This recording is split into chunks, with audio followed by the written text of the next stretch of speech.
Once the air leaves the blower, it must be routed into the oven's cooking chamber.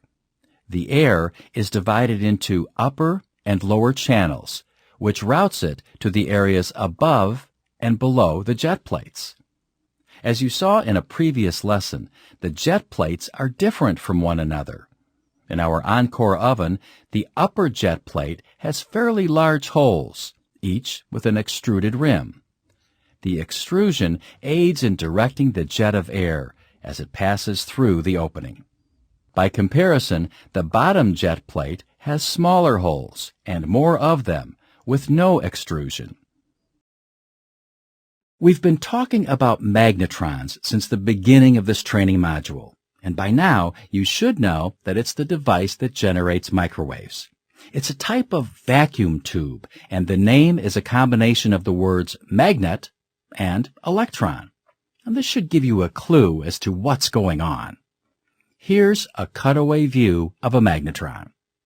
In the middle, shown here, is the filament or cathode. It's made from a special metal alloy of tungsten and thorium. Tungsten because it can withstand very high temperatures, and thorium because it's a large atom and can supply a lot of electrons. A low-voltage input from a step-down transformer heats up the filament and excites the electrons. Open the door and place a load in the oven. The manual calls for a 600 milliliter Pyrex beaker with 1 cup, which is 275 milliliters, of water at 68 degrees Fahrenheit or 20 degrees Celsius. Press the Enter key. Turn the tester on. Just click the knob. Now grab the wand and drag it around the perimeter of the door, moving the wand slowly.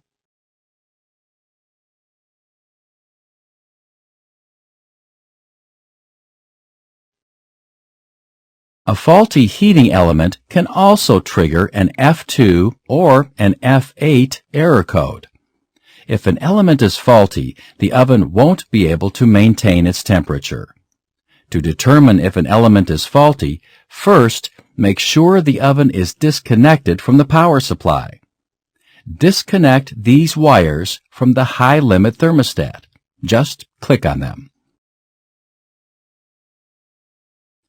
Select the multimeter with the test probes from the toolbox and set it to the ohm scale. Drag one probe to the open terminal shown here. Drag your other probe to the middle fuse on the opposite side of the oven.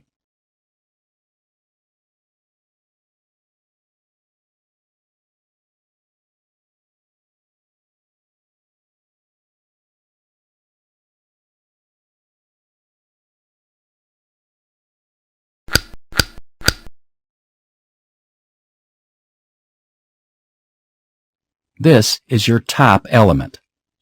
You should read 13 ohms at room temperature.